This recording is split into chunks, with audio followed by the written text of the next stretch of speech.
은혜와 평강이 여러분 모두에게 함께 하시기를 주의 이름으로 축복합니다. 어떤 마을이 있었습니다. 그 마을 뒤에 높은 산이 있었습니다.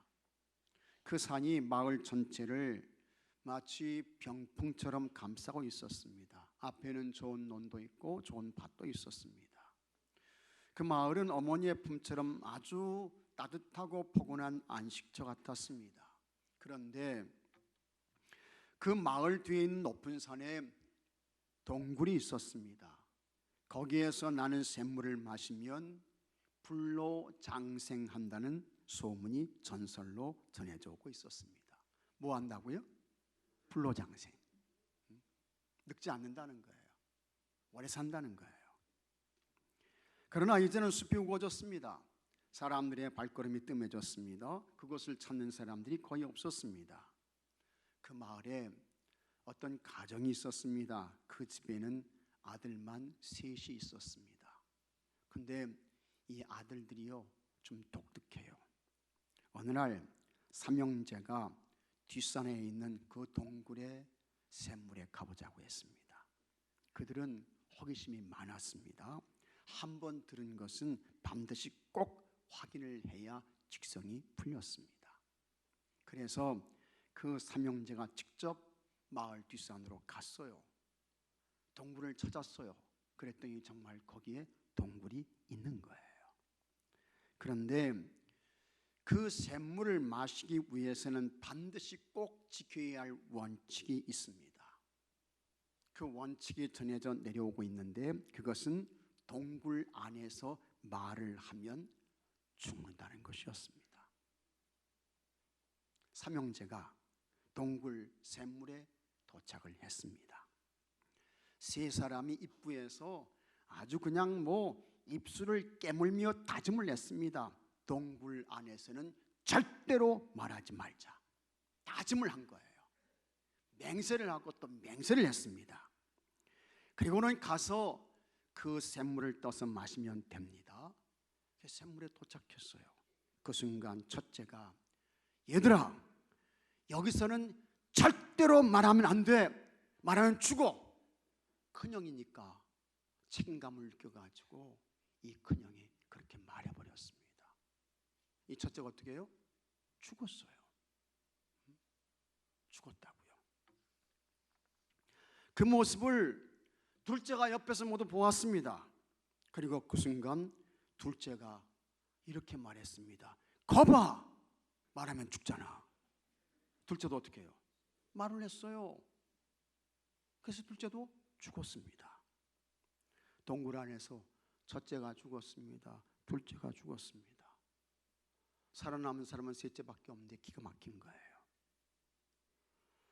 그러자 이 셋째가 첫째 형이 죽고 둘째 형이 죽는 모습을 보면서 아무 생각 없이 이 셋째가요 이제 나만 살았네.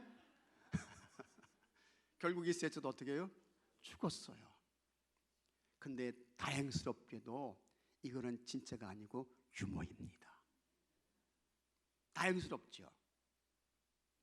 그러나 우리에게 주는 중요한 교훈이 있습니다. 무엇을 말할까? 여러분, 말을 안 하기로 했으면 끝까지 어떻게 해요? 지켜야 한다는 것입니다. 말을 안 하기로 했으면 말을 안 하는 것을 끝까지 지켜야 돼요. 이것을 다른 말로 바꾸면 뭐냐? 지조인 것입니다. 지조가 있어야 돼요. 지킬 것은 지켜야 한다는 것입니다. 하나님의 교회가 부흥하고 믿는 사람들이 더해지는 것도 다르지 않습니다. 하나님의 교회가 부흥하고 믿는 사람들이 더해지기 위해서 반드시 지켜야 할 영적 지조, 영적 근본, 영적 본질이 있습니다. 그것이 지켜지고 행해질 때에 거기에 부흥이 있습니다. 교회의 소중함이 있게 되는 거예요. 그러면 그 영적인 지조와 본질 가운데 첫 번째가 뭘까? 성령님께서 역사하셔야 한다고 했습니다. 예루살렘 초대교회의 성도들이 다 성령의 충만함을 받았습니다. 어신절 마가의 다락방에 임하셨던 불같은 성령님, 바람같은 성령님의 충만을 받은 거예요. 특히 베드로가 성령 충만했습니다. 그리고 나가서 복음의 말씀을 전하며 설교했더니 3,000명이 회개했습니다. 그들이 세례를 받았습니다. 예루살렘 초대교회 안으로 들어왔습니다. 놀라운 부흥이 있게 되었습니다. 교회가 부흥하고 믿는 사람들이 더해지는 영적 원칙이 있습니다. 여러분이 성령 충만하면 우리 교회는 부흥하는 줄로 믿으시기 바랍니다. 다른 사람이 아니에요. 내가 성령 충만하면 되는 거야. 내가 하나님의 영으로 충만하면 우리 교회가 부흥하게 되는 것입니다. 그래서 사도 바울이 말씀했습니다. 에베소 5장 18절에 술 취하지 말라 이는 방탕한 것이니 같이 하겠습니다. 오직 성령으로 충만함을 받으라. 오직 성령으로 충만함을 받으라 말씀하고 있는 것입니다. 여러분들이 다 성령으로 충만해서 우리 교회가 크게 부흥하는 역사가 있게 되기를 바랍니다. 둘째로 하나님의 말씀이 왕성했다고 했습니다. 이게 영적인 원칙이에요. 이게 본질 근본인 것입니다. 예루살렘 초대교회 사도들이 성령 충만했습니다. 그리고 성령 충만한 이 사도들이 교회 성도들에게 하나님의 말씀을 가르쳤습니다. 그랬더니 예루살렘 초대교회 성도들이 그 사도들이 가르쳐 주시는 하나님의 말씀을 듣고 은혜 받은 거예요. 성령으로 충만해진 것입니다. 엄청난 교회의 부흥이 이 예루살렘 초대교회에 있게 되었던 것입니다. 교회가 부흥하고 믿는 사람이 더해지기 위해서는 다른 것이 우선이거나 먼저가 아닙니다. 하나님의 말씀이 왕성해지면 되는 줄로 믿습니다. 그래서 교회의 모든 성도들이 자기의 모든 생각을 다 하나님 말씀 앞에 내려놓는 거예요. 생각도 내려놓고 지식도 내려놓고 자기의 경험도 내려놓고 거룩하고 귀하신 하나님 말씀에 자기를 쳐서 순종하는 것입니다. 그래서 하나님의 말씀의 부흥이 일어나게 하는 것입니다. 그러면 우리 교회에 부흥이 있게 되는 것입니다. 솔로몬이 하나님의 성전을 건축했습니다. 하나님의 성전 건축을 완성하는 데 7년 6개월이 걸렸어요. 자기가 거하는 궁전을 짓는 데는 13년이 걸렸습니다. 나라의 모든 제도와 규모를 갖췄습니다. 나라가 견고하고 든든하게 세워졌습니다. 그 나라가 얼마나 질서와 규모가 있었던지 역대하 8장 15절에 다음과 같은 말씀이 나옵니다. 제사장들과 레위 사람들이 굳고 일하든지 무슨 일하든지 왕이 명령한 바를 전혀 어기지 아니하였더라. 솔로몬 왕이 명령한 것, 지시한 거 어느 누구도 어기는 사람이 없어요. 거역하는 사람이 없어. 그랬더니 그 나라가 견고하고 든든하게 세워졌습니다. 하물며 우리가 하나님의 말씀에 자기를 쳐서 순종할 때에 하나님께서 어떤 은혜와 능력과 역사를 주실까? 교회가 부흥하고 악한 세력, 악한 영은 한 길로 왔다가 7길로 쫓겨가게 되고 놀라운 하나님의 기사와 표적이 나타나게 되고 믿는 사람이 더해지게 되는 줄로 믿습니다. 하나님의 말씀에 자기를 쳐서 모든 것을 내려놓고 우리 교회와 여러분이 순종해서 하나님의 말씀이 왕성해져서 우리 교회에 하나님이 허락하시는 부흥이 있게 되기를 바랍니다. 계속해서 예루살렘 초대교회가 어떻게 부흥할 수 있었을까? 영적인 원칙과 근본과 그 바탕이 무엇이었을까? 셋째로 서로 교제했습니다. 42절 앞부분 말씀 한번 같이 읽어보겠습니다. 그들이 사도의 가르침을 받아 서로 교제하고 떡을 떼며 했습니다. 예루살렘 초대교회 성도들이 교제했다고 했습니다. 이 교제는 헬라어로 코이노니아라고 합니다. 코이노니아, 이거는요 사귐을 갖는 거예요. 이거는 함께 나누는 거예요. 그 다음에 섬겨주는 거예요. 칭찬하는 거예요. 축복하는 거예요. 격려하고 위로하고 오늘 찬양한 그대로 감싸주는 거예요. 이게 코이노니아 교제인 것입니다. 이와 같은 교제가 예루살렘 초대교회 공동체 안에서 아주 활발하게 진행되었습니다. 이 교제가 얼마나 진지하고 왕성했던지 사도행전 2장 44절에 다음과 같은 말씀이 있습니다. 믿는 사람이 다 함께 있어 물건을 서로 통용하고 또 재산과 소유를 팔아 각 사람의 필요를 따라 나누어 주며 했습니다. 이거 교제예요. 예루살렘 초대교회 안에 들어오기 전에는 어림도 없는 이야기이며 사건이었습니다. 예루살렘 초대교회 안으로 들어오기 전에는 모든 것이 여러분 어떻게 해요? 다 내 것이었습니다. 내가 중심이었습니다. 내가 우선이었습니다. 내가 먼저였습니다. 내가 아니고서는 어떤 것도 의미가 없었습니다. 그런데 성령님의 충만을 받았어요. 사도의 가르침을 통해서 하나님의 말씀이 왕성해졌습니다. 이때부터 삶이 달라졌습니다. 그래서 가진 소유를 다 파는 것입니다. 그것을 교회 안으로 가져와서 필요한 사람들에게 다 나눠주는 거예요. 다 베풀어 주는 거예요. 섬겨주는 거예요. 그러면서 어느 누구도 자기 것이라고 내 거라고 우기는 사람이 없었다는 것입니다. 예루살렘 초대교회 안에서 모든 성도들이 어떻게 해요? 한 가족이 된 것입니다. 이와 같은 예루살렘 초대교회는 아주 강력한 힘을 갖게 되었습니다. 엄청난 영적 에너지를 소유하게 되었습니다. 그래서 예루살렘 초대교회는 이단 공격에도 안 넘어져요. 큰 무서운 핍박에도 안 쓰러져요. 무너지지 않습니다. 이것이 뭡니까? 교제의 은혜인 것입니다. 교제의 축복인 것입니다. 사도 바울이 빌립보 교회의 성도들에게 편지를 써서 보내면서 다음과 같이 권면했습니다. 빌립보서 2장 3절에 한번 같이 읽어보겠습니다. 아무 일에든지 다툼이나 화형으로 하지 말고 오직 겸손한 마음으로 각각 자기보다 남을 낮게 여기고 했습니다. 교회 공동체 안에서 다투지 말라는 거예요. 싸우지 말라는 거예요. 분쟁하지 말라는 거예요. 제일 영적으로 무지하고 어리석은 분이 누군지 아십니까? 교회에서 싸우시는 분들, 다투시는 분들, 분쟁하시는 분들, 목소리 높이시는 분들, 제일 무지한 분들입니다. 아주 어리석은 분들이에요. 사도 바울은 아무 일이든지 다툼이나 싸우지 말라는 거예요. 다투지 말라는 거예요. 분쟁하면 안 된다는 것입니다. 다툼과 분쟁과 싸움으로 한 몸, 한 가족, 이 공동체를 깨지 말라는 것입니다. 예수님의 몸을 깨지 말라는 것입니다. 또 허영도 아니라고 했습니다. 아무 일에든지 다툼이나 허영으로 하지 말고, 이 허영은 헬라어로 케노독시아라고 합니다. 케노독시아, 이 말의 본질적인 의미는 뭐냐? 잘난치 하는 거예요. 잘난치 하는 거.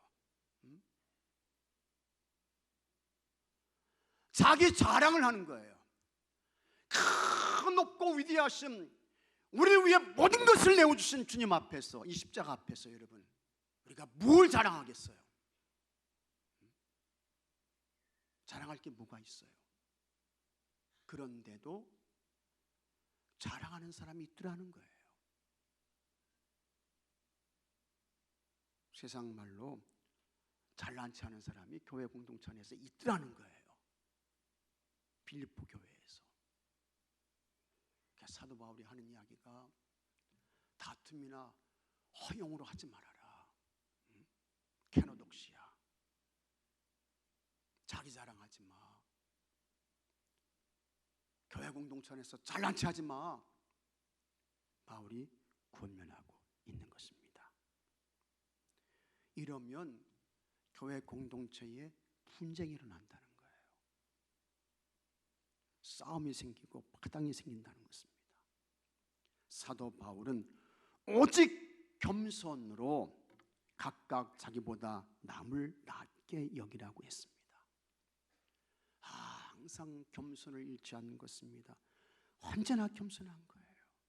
그리고 그와 같은 겸손으로 남을 나보다 낮게 여기며 존중과 배려와 이해의 마음으로 교제하는 것입니다. 여러분 옆에 이제 앉으신 분들이 있어요. 함께 예배를 드리는데 옆에 계신 분 한번 쳐다보셔요. 다 쳐다보셨어요? 쳐다보셨어요? 자, 한번 옆에 계신 분에게 어쩌면 그렇게 훌륭하셔요. 한번 이야기해 보셔요.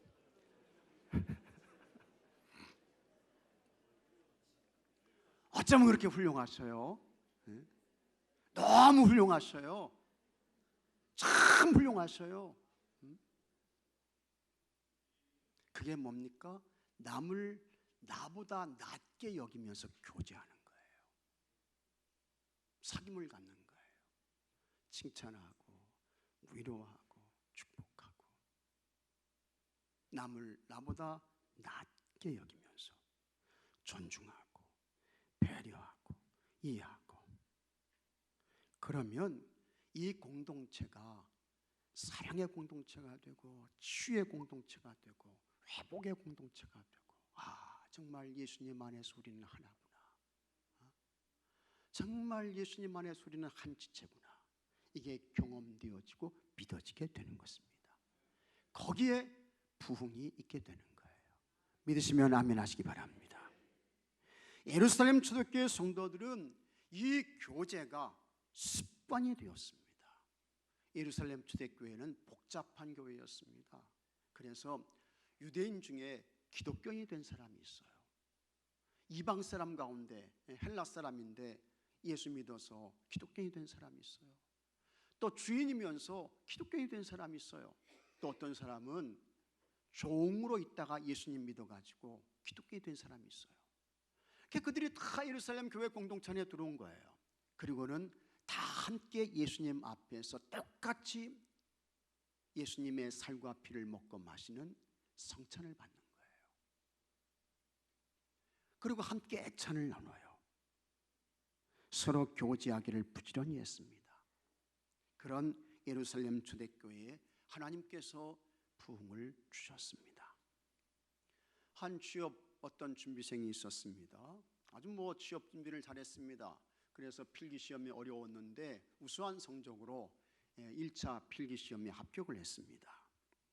면접이 다가왔습니다. 그래서 아주 그냥 옷을 깔끔하게 이렇게 이제 차려입고, 그 다음에 이제 면접하시는 분이 무슨 질문을 할지 예상 질문 같은 거 이제 뽑아가지고 연습을 하고 면접 시험장에 갔어요.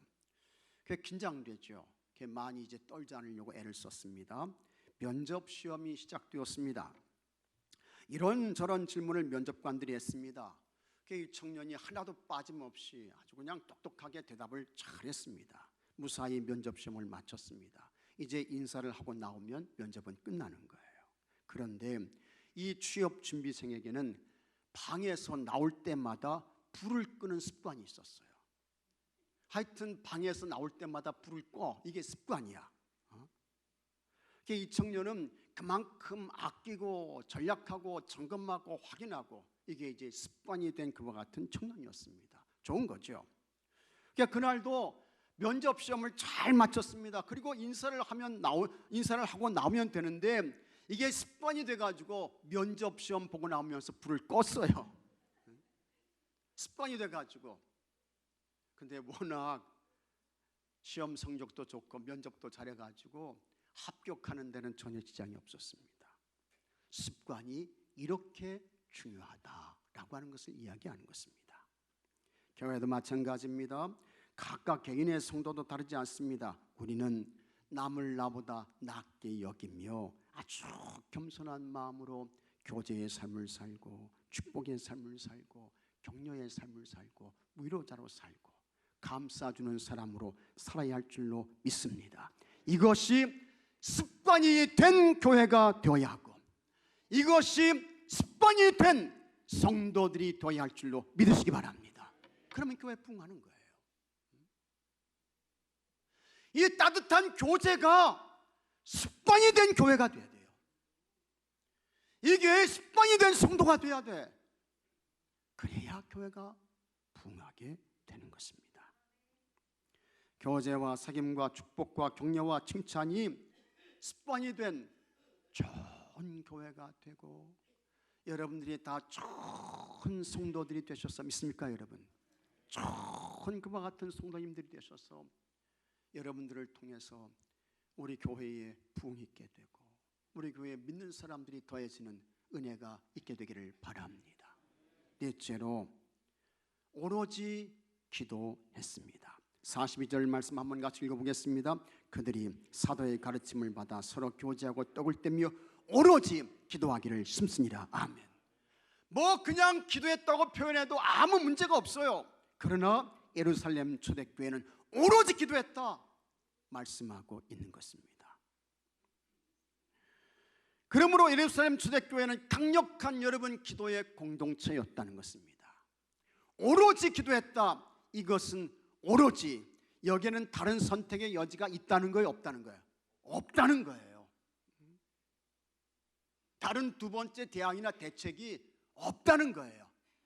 그냥 기도하는 거 이거 하나 가지고 나갔다는 것입니다.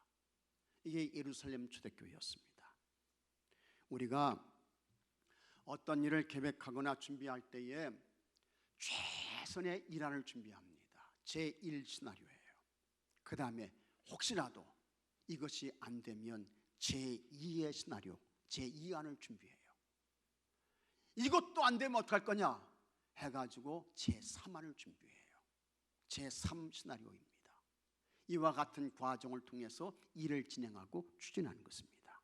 그러나 예루살렘 초대교회는 기도 외에 다른 대안이 없었다는 것입니다. 오로지 기도한 거예요. 기도가 아닌 다른 길과 방법을 모색하지 않았습니다. 그냥 기도에 전념했습니다. 열심히 기도했어요. 부지런히 기도했어요. 오로지 기도한 길로 갔습니다. 그러자 하나님께서 그 기도를 들으셨습니다. 그래서 하나님의 손이 악한 이단의 세력들을 다 막아주셨습니다. 이단의 세력들의 교회로 들어와서 예루살렘 초대교회 넘어뜨리지 못하도록 하나님께서 막아주셨습니다. 또 아주 강력한 유대교의 박해와 로마의 핍박이 있었는데 그런 시험과 환난과 위기도 넉넉히 감당할 수 있도록 힘 주시고 은혜 주시고 능력 주셨던 것입니다. 그와 같은 영적인 힘이 있어야 되잖아요. 우리 교회도 여러분 영적인 힘이 있어야 할 줄로 믿습니다. 여러분들도 영적인 힘이 있어야 돼. 능력이 있어야 돼. 권세가 있어야 돼요. 근데 이와 같은 영적인 힘과 능력과 권세가 어디에서 올까? 기도를 통해서 오는 줄로 믿으시기 바랍니다. 오로지 기도했더니 하나님께서 교회를 다 지켜주시는 거예요. 가정을 지켜주시는 거예요. 성도들을 지켜주셔요. 자녀들을 지켜주시고 일터와 기업을 하나님께서 지켜주셨던 것입니다. 그리고 이렇게 기도하고 간구하니까 하나님께서 이 예루살렘 교회에 큰 부흥을 주셨어요. 그래서 이단의 세력이 위협을 하고 강한 박해가 있어도 오히려 이 예루살렘 교회는 부흥합니다. 사도행전 2장 47절에 다 같이 한번 읽어보겠습니다. 하나님을 찬미하며 또 온 백성에게 칭송을 받으니 주께서 구원받는 사람을 날마다 더하게 하시니라. 누가 부흥을 주셨다고요? 주께서. 교회의 성도들이 그렇게 오로지 기도하니까 하나님께서 긍휼히 여기셔서 불쌍히 여기셔서 하나님께서 부흥을 주셨던 것입니다. 교회가 이단의 공격을 받는다고 하면 혼란에 빠져야죠.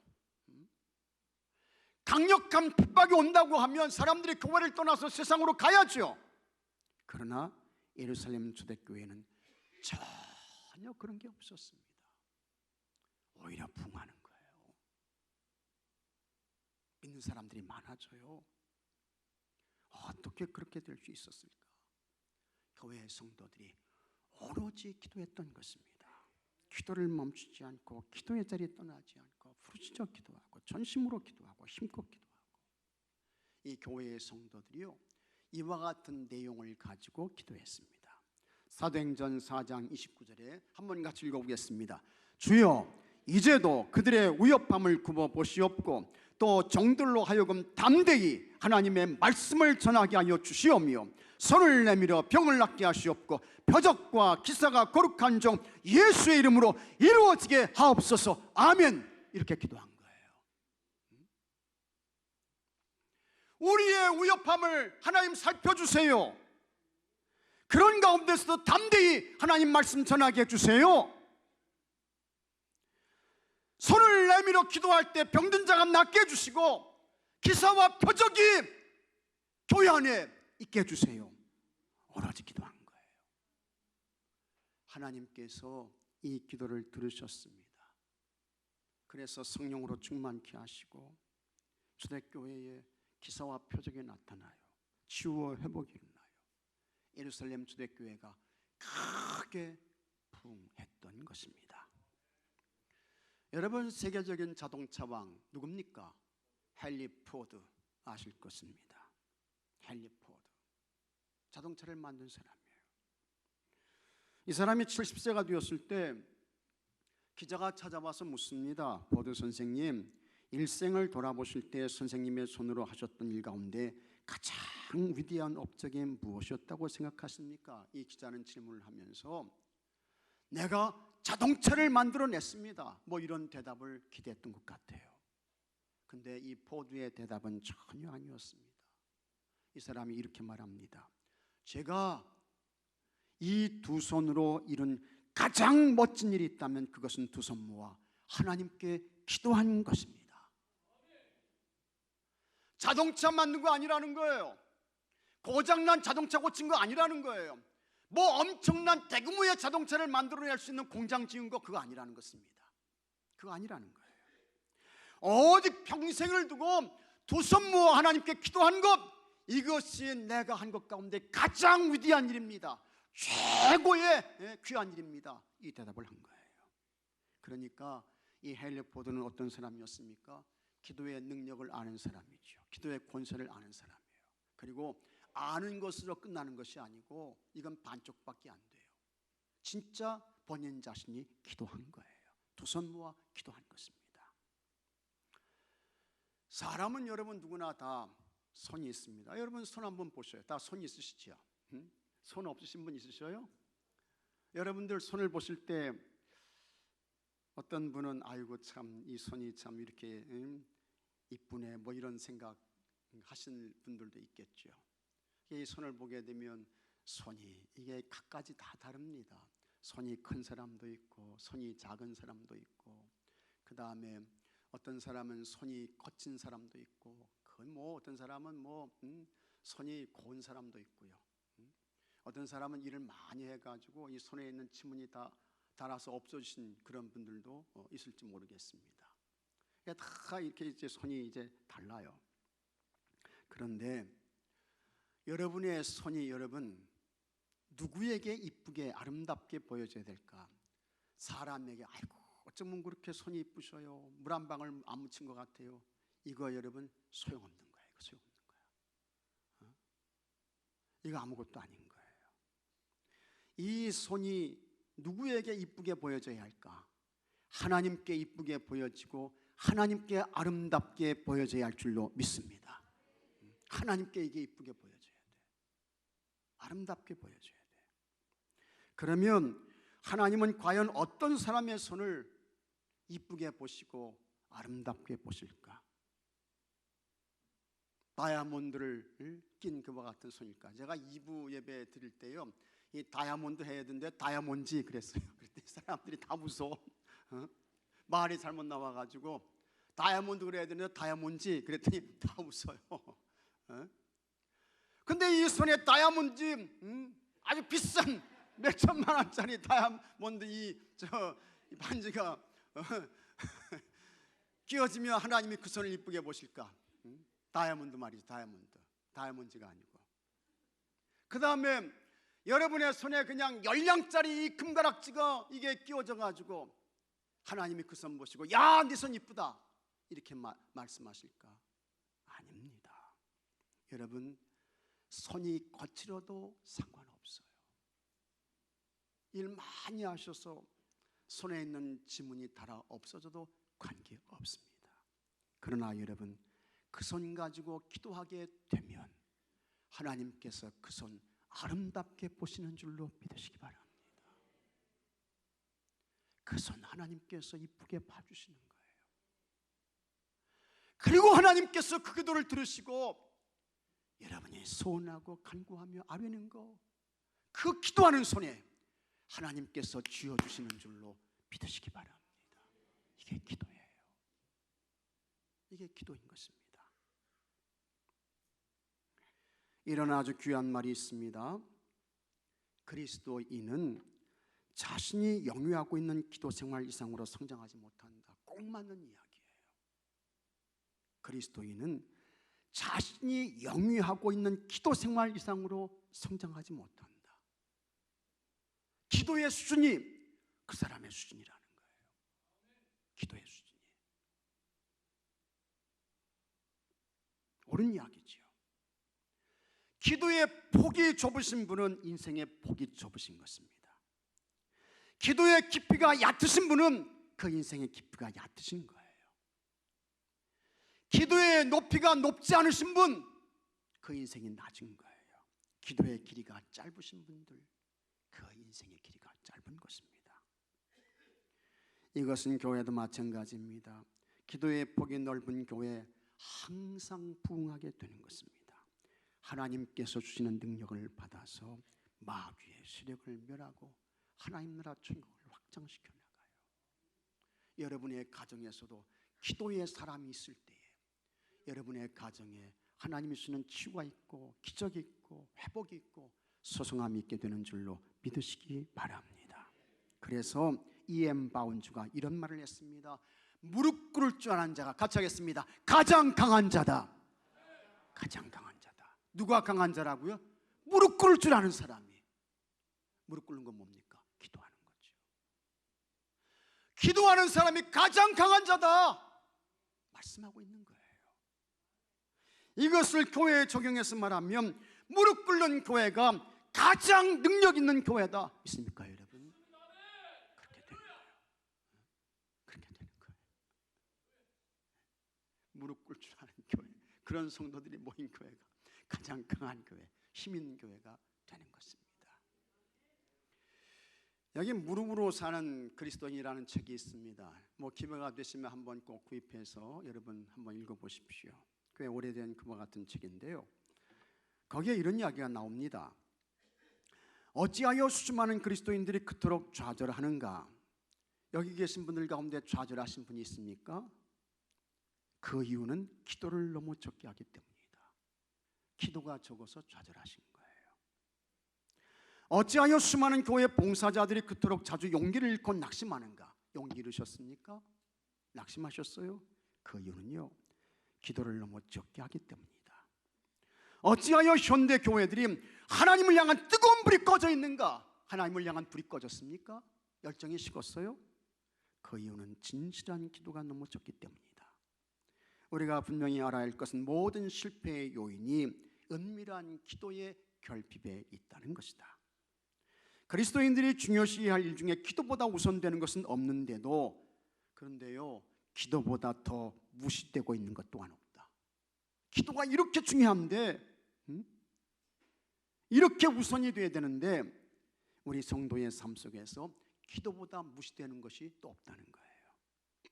대부분의 사람은 기도의 실천을 피곤케 하는 종교의식적으로 간주함으로써 기도를 최대한 축소시키는 일에 스스로를 정병화시키고 있다.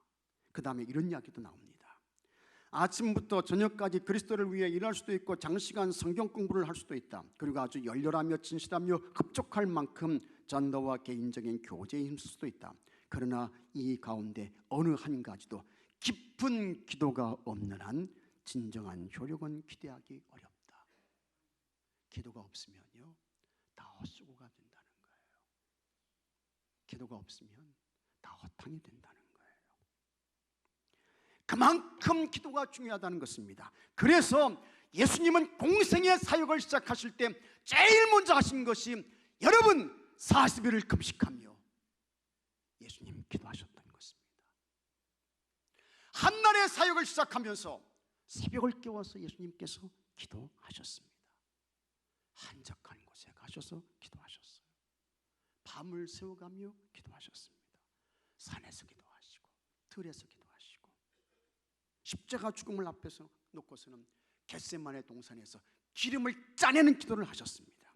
십자가 위에서는 다 이뤘다고 기도하셨습니다. 아버지의 손에 예수님의 영혼을 부탁드립니다. 기도하며 운명하셨던 것입니다. 우리 교회와 모든 성도들이 어떻게 해야 합니까? 여러분, 기도의 폭을 넓히시기 바랍니다. 기도의 길이를 늘리시기 바랍니다.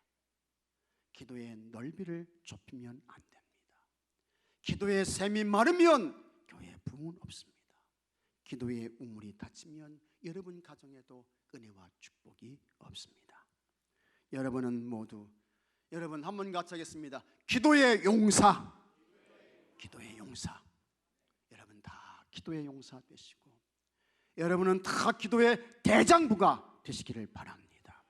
그래서 여러분의 부르짖는 기도, 간절한 기도, 최선을 다한 절규의 기도를 통해 우리 교회가 부흥하고 하나님의 뜻을 이루어드리고 구원받는 사람들이 날마다 더해지고 이와 같은 은혜와 축복이 있게 되기를 바랍니다. 다 같이 기도합시다. 하나님 아버지, 우리 교회의 모든 성도들이 아름다운 교제와 칭찬과 축복의 사람 되게 해 주시옵소서. 또한 우리 교회의 모든 성도들이 열정과 열심의 기도의 사람 되게 해 주시옵소서. 기도의 수준이 그 사람의 수준인 것을 알게 하여 주시옵시고 기도의 넓이와 기도의 높이와 기도의 길이와 아버지 하나님이시여 기도의 깊이를 더하게 해주셔서 우리의 기도와 간구를 통해 우리 교회에 부흥이 있게 하시고 구원받는 사람들이 더해지게 하여 주시옵시고 기사와 표적이 있게 하여 주시옵시고 치유와 회복이 있게 하여 주시옵시고 날마다 믿는 사람들이 더해지는 은혜와 축복이 있게 해 주시옵소서. 우리 주 예수 그리스도의 이름으로 기도하옵나이다. 아멘.